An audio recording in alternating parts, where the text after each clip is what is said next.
साल की उम्र में माँ चली गई, 8 साल की उम्र में दादा चले गए। बरसों के बाद माँ की याद आई, सहाबा को लेकर के माँ की कब्र पर पहुंचे, माँ की ममता को याद किया, अपना बचपन का दौर याद किया। अल्लाह के नबी की आंखों से आंसू बहने लगे, आप रोने लगे। आपको देख करके सहाबे किराम की आंखों में भी आंसू बहने लगे, सहाबे किराम भी रोने लगे। आपने फरमाया, इस्ताज़नतु रब्बी अन अस्तगफिर लि उम्मी फलम युज़न ली। ऐ मेरे सहाबा, मैंने अल्लाह ताला से इजाजत मांगी थी, मैं अपनी माँ की मग़फ़िरत की दुआ करना चाहता हूँ, अल्लाह ने मुझको इजाजत नहीं दी। फिर मैंने अल्लाह से इजाजत मांगी कि मैं अपनी माँ की कब्र पे जाना चाहता हूँ, तो अल्लाह ने मुझको इजाजत दे दी। तो तुम भी अपनी माँ की कब्र पे या कब्रिस्तान पे जाया करो, क्योंकि कब्रिस्तान जाने से आखिरत की याद आती है। तो मुशरिक के लिए आप मग़फ़िरत की दुआ भी नहीं कर सकते। हजरत नूह अलैहिस्सलाम का अपना बेटा मुशरिक था, काफिर था, उनकी आंखों के सामने डूब के मर गया और नूह अलैहिस्सलाम कुछ नहीं कर पाए। इब्राहीम अलैहिस्सलाम का बाप आजर मुशरिक था, वो अपने बाप के लिए कुछ नहीं कर पाए। बगावत पर हुआ मादा तो डूबे नूह का बेटा, बगावत पर हुआ मादा तो डूबे नूह का बेटा, यहाँ नामो नसब की बरतरी से कुछ नहीं होता। मेरे नबी के चचा अबू तालिब, वो भी शिर्क की हालत में दुनिया से चले गए। अल्लाह के नबी बहुत चाहते थे मेरे चचा ईमान ले आए, मगर अबू तालिब ईमान नहीं लाए। अबू तालिब के किस्से ने हकीकत खोल कर रख दी, न हो आंखें तो घर की रोशनी से कुछ नहीं होता। नबी से या वली से या किसी से कुछ नहीं होता। मेरे प्यारे साथियों, मुशरिक के लिए मग़फ़िरत की दुआ करने की भी इजाजत नहीं है। अपने बच्चों के अकीदे की भी चिंता किया करो, अपने बच्चों को तौहीद सिखाओ, उन्हें बताओ हमारा रब अल्लाह है और अल्लाह के सिवा किसी की इबादत करना जायज नहीं है। अपने बच्चों को बचपन से तौहीद सिखाओ। मेरे सीमांचल के आज बहुत सारे लड़के जयपुर में, बेंगलोर में, मुंबई में, गुजरात में काम करते हैं, और मैं जानता हूं जब वो अपने घर वालों से दूर होते हैं, उनको दूसरा माहौल मिलता है, सोसाइटी मिलती है, तो बहुत सारी ऐसी चीजों में वो इन्वॉल्व हो जाते हैं जो गलत होती हैं, हराम होती हैं, नाजायज।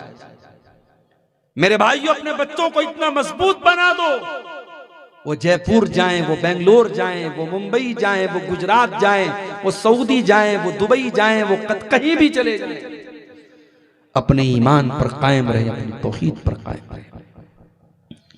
अल्लाह के नबी 8 साल के बच्चे को सिखाते हैं, इज़ा सअल्त फसअलिल्लाह। ऐ अब्दुल्लाह बिन अब्बास, ऐ मेरे चचा के बेटे, ऐ मेरे बच्चे, जब भी सवाल करना अल्लाह से सवाल करना।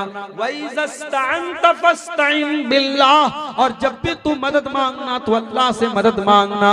और ऐ मेरे बच्चे, याद रख, अगर सारी दुनिया मिल करके तुझे कोई फायदा पहुंचाना चाहे तो नहीं पहुंचा सकती, सिवाय उसके जो अल्लाह ताला ने तेरी तकदीर में लिख दिया है।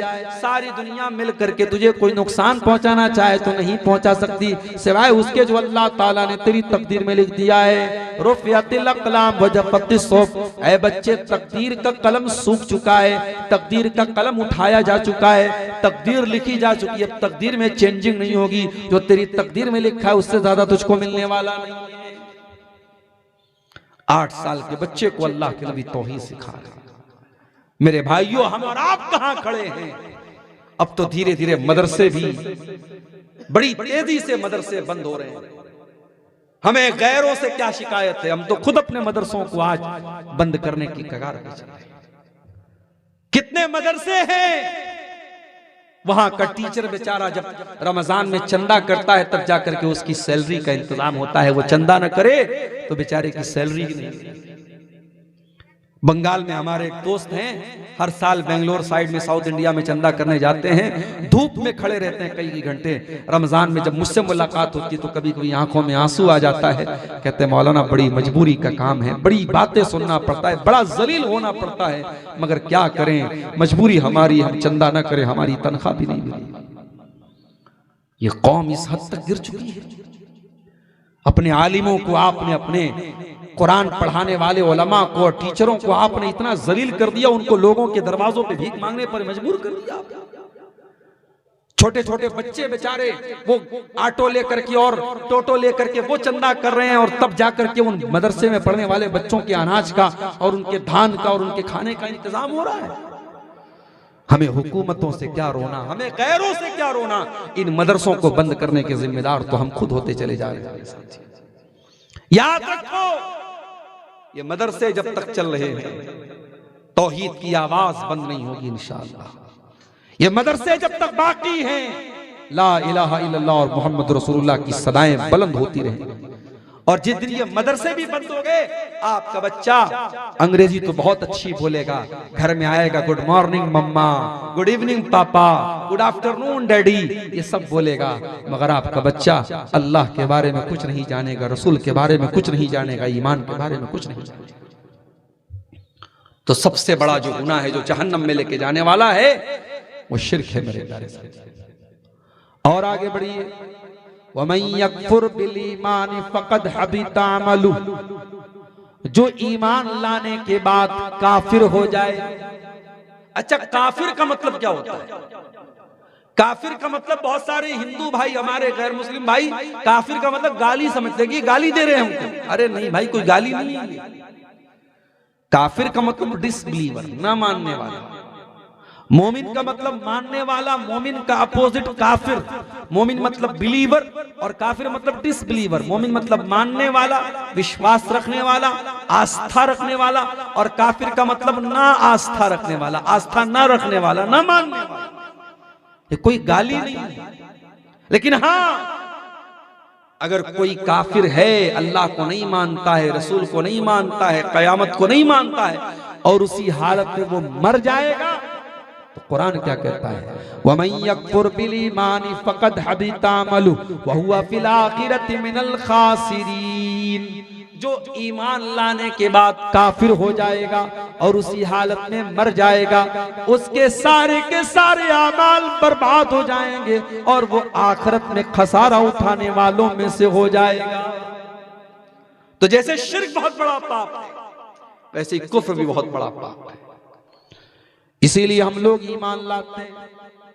सूरह बकरा की आखिरी आयत देखिए, आमन रसूल बिमा उन्जिला इलैहि मिन रब्बिही वल मुमिनून। रसूल भी ईमान लाए और ईमान वाले भी ईमान लाए। कुल्लुन आमना बिल्लाहि व मलाइकतिही व रुसुलिही। अल्लाह पर भी ईमान लाए, फरिश्तों पर भी ईमान लाए, रसूलों पर भी ईमान लाए। ला नुफर्रिकु बैना अहदिम मिन रुसुली। और अल्लाह के सारे रसूलों पर ईमान लाए, कोई भेदभाव नहीं किया, किसी को मानकर किसी का इनकार नहीं किया। हम सारे नबियों को मानने वाले, सारे रसूलों को मानने वाले लोग हैं। अगर आप किसी एक नबी का भी इनकार कर देंगे तो आप मोमिन नहीं रह जाएंगे। हम सारे नबियों के ऊपर ईमान रखते हैं मेरे प्यारे साथी। और आगे जहन्नम में लेकर के जाने वाला एक और बहुत बड़ा गुनाह है, अल्लाह का मजाक उड़ाना, रसूल का मजाक उड़ाना, दीन का मजाक उड़ाना।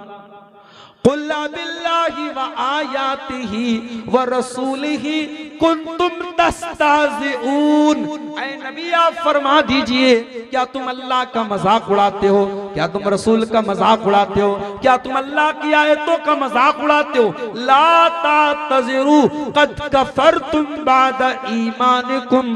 तुम कोई बहाना न बनाओ। जब तुमने अल्लाह का मजाक उड़ाया, जब तुमने रसूल का मजाक उड़ाया, जब तुमने कयामत का मजाक उड़ाया, तो तुम काफिर हो गए, तुम ईमान से निकल गए। इसका मतलब यह हुआ कि दीन का मजाक उड़ाना ये भी बहुत डेंजरस और खतरनाक चीज। अगर आप दीन का मजाक उड़ाते हैं, आजकल जन्नत का लोग मजाक उड़ाते हैं, जन्नत की हूरों का मजाक उड़ाते हैं, जहन्नम का मजाक उड़ाते हैं। दीन का मजाक उड़ाना भी मेरे प्यारे साथियों बहुत भारी पड़ सकता है, और अगर आपने दीन का मजाक उड़ाया तो ये चीज भी आपको जहन्नम में लेकर जाए। और आगे बढ़िए, सूद खाना भी जहन्नम में लेके जाने वाला अमल है। अल्लाह कुरान में कहता है यमहकुल्लाहु रिबा व युर्बिस सदकात, अल्लाह ताला सूद को मिटाता है और अल्लाह ताला सदका खैरात में बरकत देता है। जब आप अल्लाह की राह में सदका करते हैं, दान पुण्य करते हैं, तो आपके माल में बरकत होती है। और जब आप ब्याज का पैसा, इंटरेस्ट का पैसा अपने घर में लाते हैं, तो आप अपने घर की बरकत को मिटा देते हैं, माल की बरकत को मिटा देते हैं। या अय्युहल्लज़ीना आमनू ला ताकुलुर रिबा अज़आफ़ा मुज़ाफ़ा, ऐ ईमान वालो चक्रवृद्धि ब्याज न खाया करो, कंपाउंड ब्याज न खाया करो। ब्याज पर ब्याज जो चढ़ता रहता है, जिसको कंपाउंड इंटरेस्ट बोलते हैं, चक्रवृद्धि ब्याज बोलते हैं, वो ब्याज अरब में बहुत चलता था। अल्लाह ने उससे भी मना किया और आम ब्याज से भी मना किया। हर तरीके का ब्याज का। मौलवी साहब, फाइनेंस पर मोबाइल लेना कैसा है, फाइनेंस पर कार लेना कैसा है, कान खोल के सुन लीजिए, जायज नहीं है। मौलवी साहब, हम तो बिल्कुल समय से ईएमआई भर देंगे, एक दिन भी लेट नहीं करेंगे। आप लेट नहीं करेंगे, ठीक है, हम मान लेते हैं, हालांकि ऐसा होता नहीं। किसी न किसी महीने ईएमआई लेट होती है और कुछ ना कुछ ब्याज का पैसा आपको देना पड़ता है। और जब आप मोबाइल फाइनेंस पर लेते हैं तो आप बैंक के थ्रू लेते हैं, बजाज फाइनेंस के थ्रू लेते हैं, क्रेडिट कार्ड के जरिए लेते हैं, वो भी बैंक के जरिए ही होता है। और आप बैंक के साथ एक कॉन्ट्रैक्ट करते हैं कि मैं ये मोबाइल 12,000 का है, मैं इसको 13,000 में ले रहा हूं, हर महीने इतनी ईएमआई दूंगा। अगर महीने की पहली तारीख को मैं ईएमआई जमा नहीं कर पाया तो डेली का 500 रुपया पेनाल्टी लगेगी। ये जो डेली 500 रुपये जो पेनाल्टी लग रही है, यही ब्याज है। मेरे प्यारे साथियों, ऐसा कोई सौदा करना, ऐसा कोई ट्रांजैक्शन करना जिसमें सूद और ब्याज शामिल हो, वो हराम है। अल्लाह के नबी फरमाते हैं लान अल्लाहु आकिल रिबा व मुकिलहु व कातिबहु व शाहिदै, सूद खाने वाले पर भी अल्लाह की लानत, सूद खिलाने वाले पर भी अल्लाह की लानत, सूद लिखने वाले पर भी अल्लाह की लानत, सूद की गवाही देने वाले पर भी अल्लाह की लानत। और आपने फरमाया वहुम सवा, सब बराबर हैं, सब बराबर हैं, खाने वाला, खिलाने वाला, लिखने वाला सब बराबर हैं। लिहाजा सूद की हर शक्ल हराम है मेरे प्यारे साथी। और आगे जहन्नम में लेकर के जाने वाला एक और बहुत बड़ा गुनाह, जिना करना, शर्मगाह का गलत इस्तेमाल करना।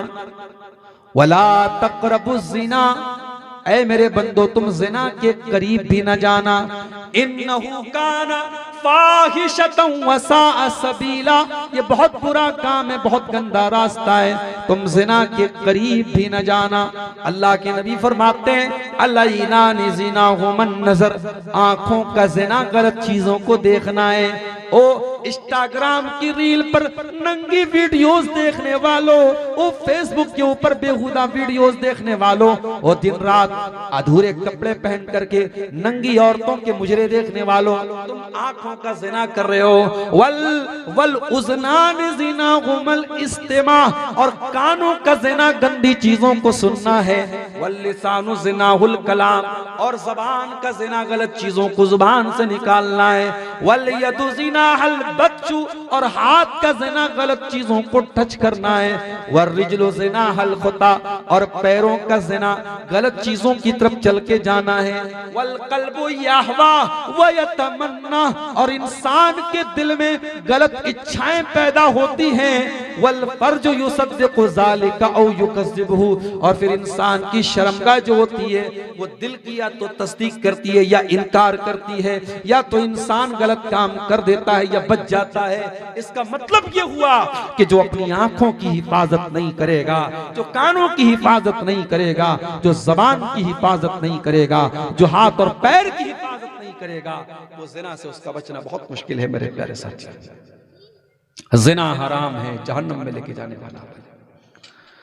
अल्लाह के नबी को एक मर्तबा ख्वाब में बहुत सारे अजाब का मंजर दिखाया गया।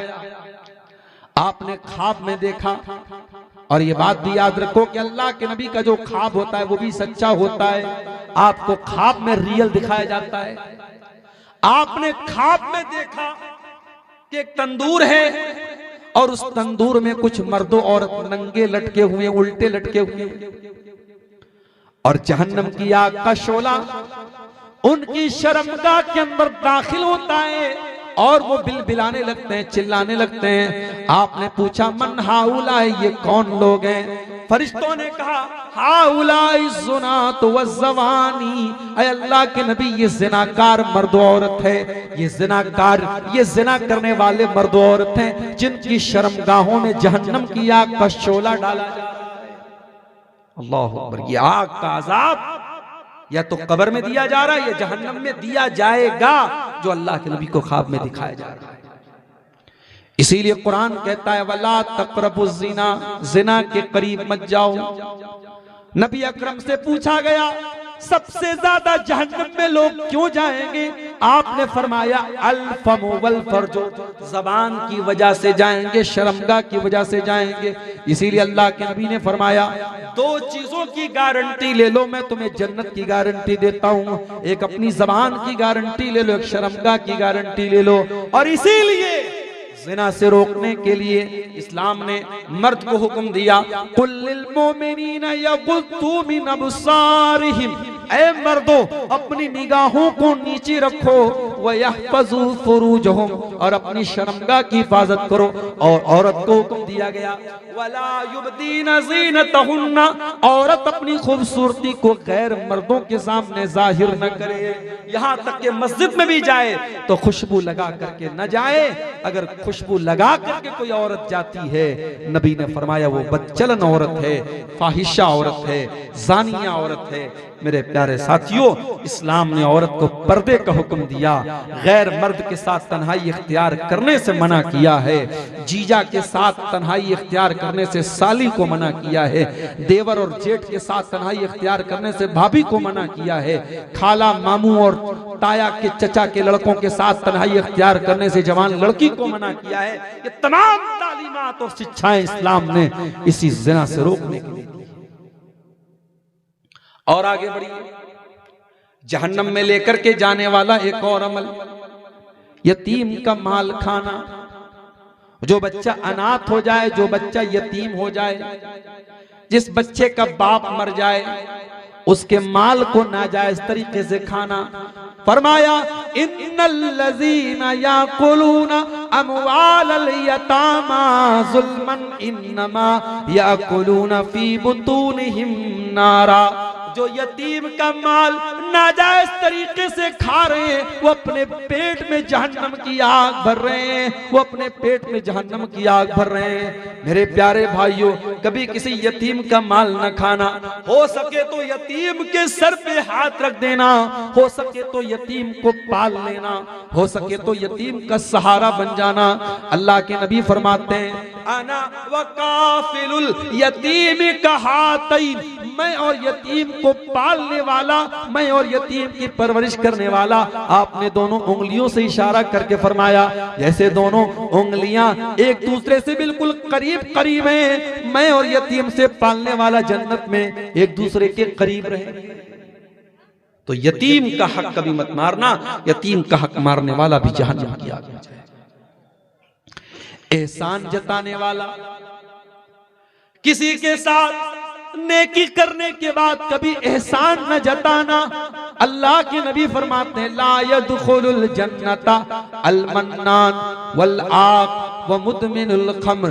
तीन लोग ऐसे हैं जो जन्नत में नहीं जाएंगे, एहसान जताने वाला, एहसान जताने वाला, रिश्तों को तोड़ने वाला, और शराब कि जिसको लत लग गई हो, शराब की का जो आदी हो, जो पाबंदी से शराब पीता हो, कभी उसने जहालत में आकर के कभी नशा कर लिया, सच्ची तौबा कर ली, उसका मामला अलग है। लेकिन जो शराब का आदी है, अभी मैं दोपहर में नेपाल में था, जब नेपाल से इंडिया हम लोग आने लगे तो बॉर्डर पर देखा कि बाकायदा मशीन के जरिए वो मुंह चेक कर रहा है कि इसमें फूंक मारिए, फूंक मार के तो पता लग जाता था कि शराब इंसान पी के आया है कि नहीं पी के आया है। तो अभी नेपाल से भी जो लोग बिहार में आ रहे हैं, इंडिया में आ रहे हैं, उनको भी ये चेक कर रहे हैं कि शराब तो नहीं पिए हैं। ये शराबबंदी जो बिहार में लागू है, उसकी वजह से बहुत सारे एक्सीडेंट रुक गए बिहार में और बहुत सारी घटनाएं रुक गई। मेरे प्यारे साथियों, ये शराब का जो नशा होता है ये भी जहन्नम की आग में लेके जाने वाला है।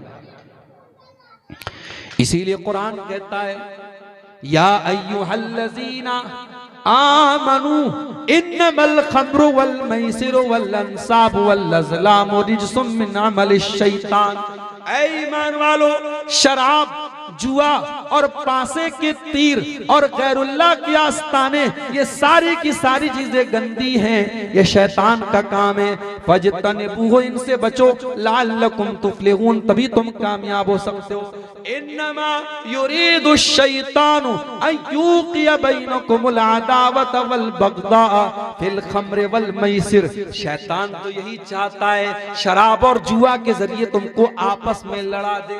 आज कितने झगड़े हो रहे हैं शराब के नशे की वजह से और जुए की वजह से।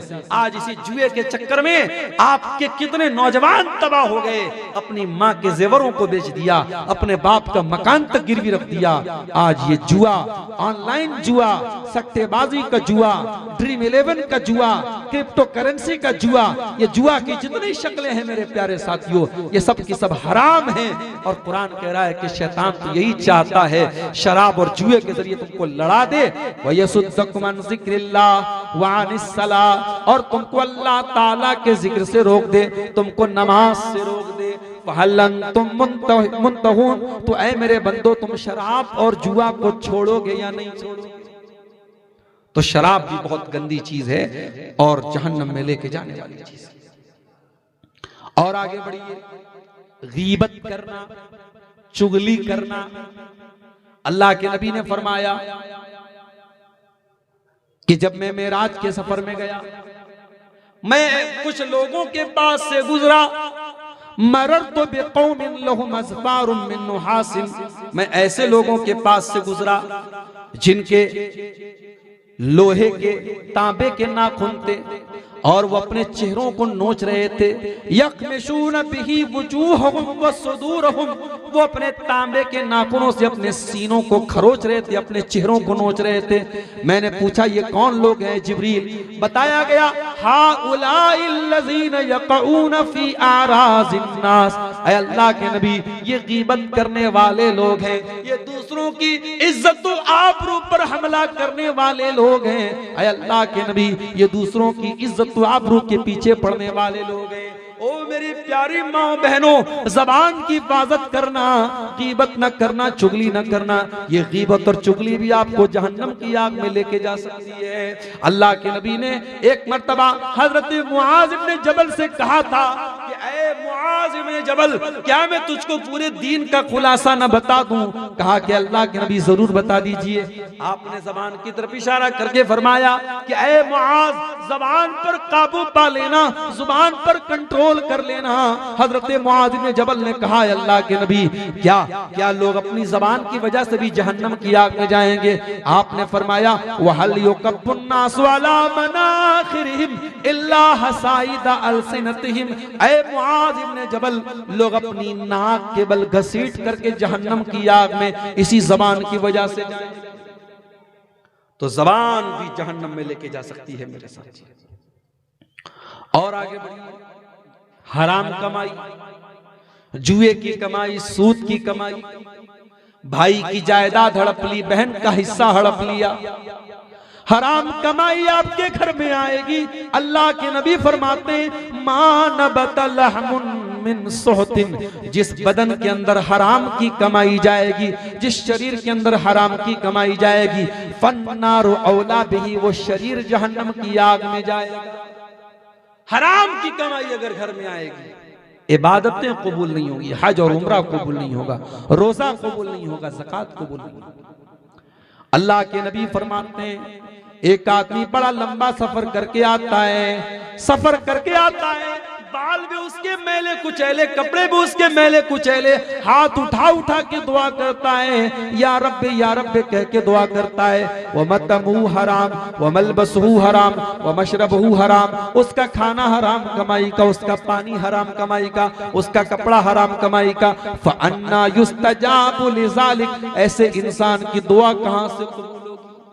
अगर चाहते हो कि दुआएं कबूल हो, मुस्तजाब दावत बनना चाहते हो, तो कमाई को हलाल कर लो मेरे प्यारे साथियों, और हराम कमाई को अपने घर में आने मत दो। और आगे बढ़िए, जहन्नम में लेकर के जाने वाला एक और अमल है दयूस हो जाना। जिस घर का भाई बेगैरत हो जाए, जिस घर का बाप बेगैरत हो जाए, जिस घर का शौहर बेगैरत हो जाए, बीवी बेपर्दा घूमे, बहन बेपर्दा घूमे, बेटी बेपर्दा घूमे, बाप को कोई फर्क ना पड़े, शौहर को कोई फर्क ना पड़े, भाई को कोई फर्क ना पड़े, तो कान खोल के सुन लो। अल्लाह के नबी फरमाते हैं 3 ऐसे बदनसीब होंगे कयामत के दिन, अल्लाह ताला न तो उनको देखेगा, न उनसे बातचीत करेगा, न उनको पाक और साफ करेगा। नंबर 1 आपने फरमाया अलाक़ु लिवालिदैहि, अपने माँ बाप को सताने वाला। नंबर 2 अलमरअतुल मुतरजिला, मर्दों की नकल करने वाली औरत। और नंबर 3 दयूस, बेगैरत मर्द, अल्लज़ी युक़िर्रु फ़ी अहलिहिल खुबुस, जिसके घर में बेहयाई हो रही है उसको कोई फर्क ना पड़ रहा हो, जिसके घर में बेहयाई हो रही हो और उसको कोई फर्क ना पड़ रहा हो, वो बेगैरत आदमी भी जहन्नम की आग में जाएगा मेरे साथ। ओ मेरी प्यारी माँ बहनों, आपसे भी एक बात कहना चाहता हूं, जलसे में आप आती हैं, बहुत अच्छी बात है। हर जगह जलसे में औरतों का इंतजाम नहीं होता है, आपके यहां है, बहुत अच्छी बात है। मैं बार बार सीमांचल में ये भी बोलता हूं, मस्जिदों में भी औरतों का इंतजाम कीजिए, जुमा में भी औरतों का इंतजाम कीजिए। दीन सीखने का काम मर्दों के साथ साथ औरतों को भी करना है। लेकिन ऐ मेरी प्यारी माँ और बहनों, जब आप जलसे में आए, मस्जिद में आए, जुमा में आए, तो एक बात याद रखिए, आप पर्दे में आए, आप ऐसा कोई कपड़ा पहन करके ना आए जिस कपड़े से आपका शरीर नजर आ रहा हो। अगर आपने कोई ऐसी साड़ी पहनी जिससे आपका पेट या पीठ नजर आ रही है तो वो भी हराम है। मैं पूरे तौर पे साड़ी को हराम नहीं बोल रहा हूं, लेकिन अगर साड़ी ऐसी है, उसका ब्लाउज ऐसा है कि औरत का आधा पेट नजर आ रहा है, आधी पीठ नजर आ रही, तो फिर वो साड़ी भी हराम है मेरे प्यारे साथ। अल्लाह के नबी फरमाते हैं मेरी उम्मत के अंदर ऐसी औरतें भी आएंगी जो जहन्नम में जाएंगी। उनकी पहचान क्या होगी? फरमाया व निसाउन कासियातुन आरियातुन, कपड़ा पहनने वाली होंगी लेकिन नंगी होंगी। ऐसा कैसे हो सकता है? कपड़ा भी है और नंगी भी है।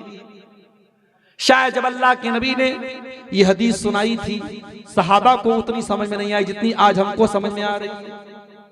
आज औरत के शरीर पे कपड़ा है और कपड़ा होने के बावजूद औरत का शरीर नजर आ रहा है।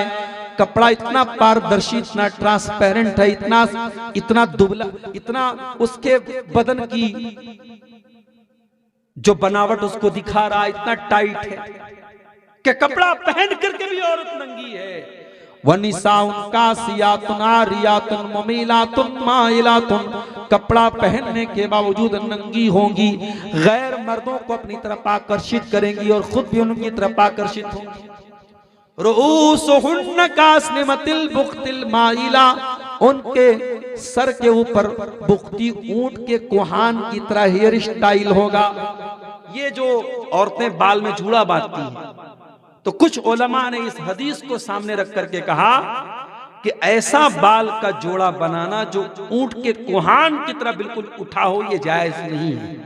और कुछ उलमा ने कहा कि नहीं, वो एक पहचान तो बताई अल्लाह के नबी ने कि जहन्नम में जाने वाली औरतों के अंदर ये पहचान होगी, लेकिन उस तरीके का बाल अगर औरत जो है वो अपने शौहर के लिए करती है या उसको दुपट्टे से कवर करके रखती है, तो जूड़ा बनाना या उस तरीके का हेयर स्टाइल वो हराम नहीं है। बहरहाल जो कोहान की तरह उठा होता है उस तरीके का जोड़ा और जूड़ा जो है औरतों को बनाने से परहेज करना चाहिए।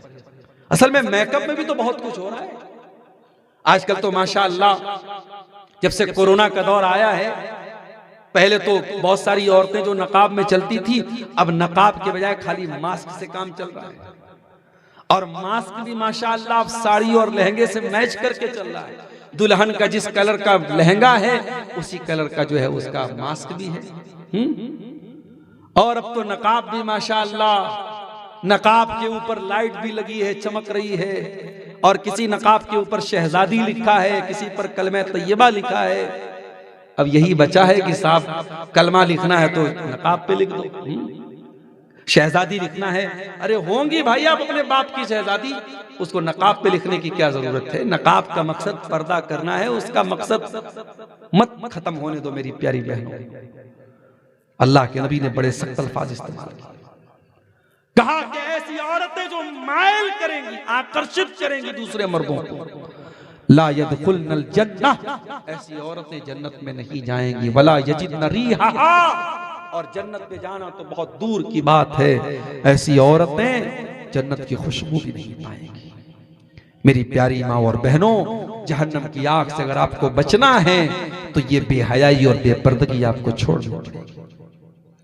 और आगे बढ़िए, जहन्नम में लेकर के जाने वाला एक और अमल जिसको आज हम लोगों ने आदत बना लिया, नमाज का छोड़ देना, जानबूझ करके नमाज को छोड़ देना।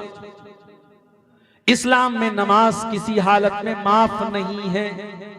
अगर आप जानबूझ करके नमाज छोड़ रहे हैं तो ये भी जहन्नम में लेके जाने वाला अमल है। कुरान कहता है जब जहन्नमी जहन्नम में जाएंगे, जन्नती जन्नत में जाएंगे, तो जन्नती पूछेंगे जहन्नमियों से, मा सलककुम फी सकर, ऐ जहन्नमियों तुम जहन्नम में कैसे चले गए। कालू लम नकु मिनल मुसल्लीन व लम नकु नुतिमुल मिस्कीन व कुन्ना नखूज़ु मअल खाइदीन। तो जहन्नमी कहेंगे हम नमाज नहीं पढ़ते थे। नमाज का न पढ़ना ये भी जहन्नम में लेके जाने वाला अमल है। मेरे प्यारे साथियों, आज मस्जिदों की कमी नहीं है, मस्जिद तो बना ली शब भर में। ईमान की हरारत वालों ने, मन अपना पुराना पापी था, बरसों में नमाजी बन न सका। मैं जो सर बसजदा हुआ कभी, तो जमीन से आने लगी ये सदा, तेरा दिल तो है सनमाशना, तुझे क्या मिलेगा नमाज में। हम नमाज नहीं पढ़ते हैं और न अपने बच्चों को नमाजी बनाते हैं, न अपने घर की औरतों को नमाजी बनाते हैं। बड़ी बड़ी बातें हम करते हैं। रात रात पर जलसे हमारे यहाँ चल रहे हैं, सीमांचल में 2-2 बजे रात तक प्रोग्राम चल रहे हैं, लेकिन नमाजियों की तादाद में कोई बढ़ोतरी नहीं हो रही है। मेरे प्यारे साथियों, आपका कारोबार, आपकी नौकरी, आपका बिजनेस नमाज से बढ़ के नहीं होना चाहिए। अपने बिजनेस से कह दो, अपनी नौकरी से कह दो कि नमाज से बढ़ के तू मेरे लिए नहीं है। रिजालुल्लाह तुल्हीहिम तिजारत वला बैउन अन जिक्रिल्लाह। अल्लाह कहता है कि मेरे मुत्तकी बंदे वो हैं कि कारोबार भी करते हैं, लेन देन भी करते हैं, लेकिन उनका कारोबार और उनका लेन देन उनको नमाज से गाफिल नहीं करता है। अब आइए एक आखिरी चीज बयान करके मैं बात खत्म करूंगा। जहन्नम में लेकर के जाने वाली एक और चीज होगी मेरे साथियों, और वो क्या होगी? जब बूढ़े लोगों को जवान बनने का शौक चलेगा। क्या फरमाया अल्लाह के नबी ने? कौमुन यख्ज़िबून फी आखिरिज़ ज़मानी बिस्सवादि कहवासिलिल हमाम। आखिरी जमाने में ऐसे लोग आएंगे जो काला खिजाब लगाएंगे, दाढ़ी का बाल काला करेंगे, सर का बाल काला करेंगे। कहवासिलिल हमाम, कबूतर के पेट की तरह, कबूतर के सीने की तरह। कबूतर जो होता है कुछ व्हाइट कुछ सफेद। अब बेचारा ये सर का बाल काला कर लिया, दाढ़ी का बाल काला कर लिया, और हाथों पे जो रोआ है वो रोआ सफेद सफेद नजर आ रहा है। रोआ बता रहा है कि हजरत की उम्र 70 साल की हो गई और दाढ़ी उन्होंने 40 साल वाली रखी हुई है। तो ये काले रंग का खिजाब लगाना ये भी आजकल चल रहा है। और माशाअल्लाह अब तो कुछ मैं देखता हूँ सीमांचल में मुकर्रिर हजरात भी आते हैं तो देख के लगता नहीं कि 70 साल के। काली काली दाढ़ी देख के लगता है इनकी उम्र 40 साल है, मगर पता लगता है कि आम पक चुका है कि नहीं? तो ये जो काले खिजाब लगाए जा रहे हैं, मेहंदी लगा सकते हैं आप, या मेहंदी का कलर लगा सकते हैं, लेकिन काला खिजाब लगाने की इजाजत नहीं है। ये अमल भी अल्लाह के नबी ने फरमाया, ला यरीहून राइहतल जन्ना, ये काला खिजाब लगाने वाले ये जन्नत की खुशबू नहीं पाएंगे। जब जन्नत की खुशबू नहीं पाएंगे तो इसका मतलब कि जहन्नम में लेके जाने वाला ये अमल है। मगर हाँ, एक बात की मैं यहां वजाहत कर दूं कि अगर कोई कम उम्र का नौजवान है, मान लीजिए 20 साल का है, और आजकल का जो हमारा लाइफ स्टाइल है, 20 साल की उम्र में भी कुछ लड़कों को के बाल सफेद होने लगते हैं, तो अगर उम्र के पहले बाल अगर सफेद हो रहा है तो उस मौके पर अगर वो काला खिजाब लगाता है तो जायज है। इसी तरीके से जंग के मैदान में, जिहाद के मैदान में अल्लाह के नबी ने इजाजत दी है कि वहां दुश्मन के दिल पर अपना रौब जमाने के लिए मुजाहिद को इस बात की आजादी है कि वो काला खिजाब लगा सकता है। बाकी नॉर्मल लाइफ में किसी को इस बात की इजाजत नहीं है जो उम्र दराज हो चुका है कि वो काला खिजाब लगाए।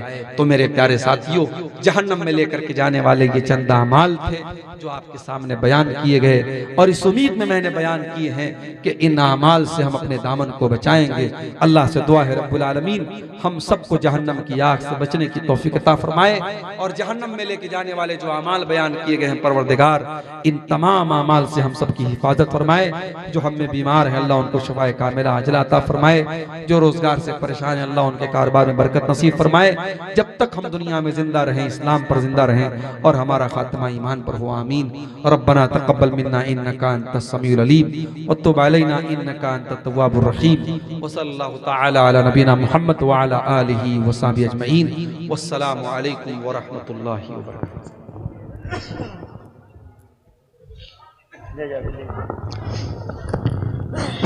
वालेकुम अस्सलाम व रहमतुल्लाहि व बरकातुहू। मुहतरम सामिईन, क़ब्ल इसके के शेख अबू तालिब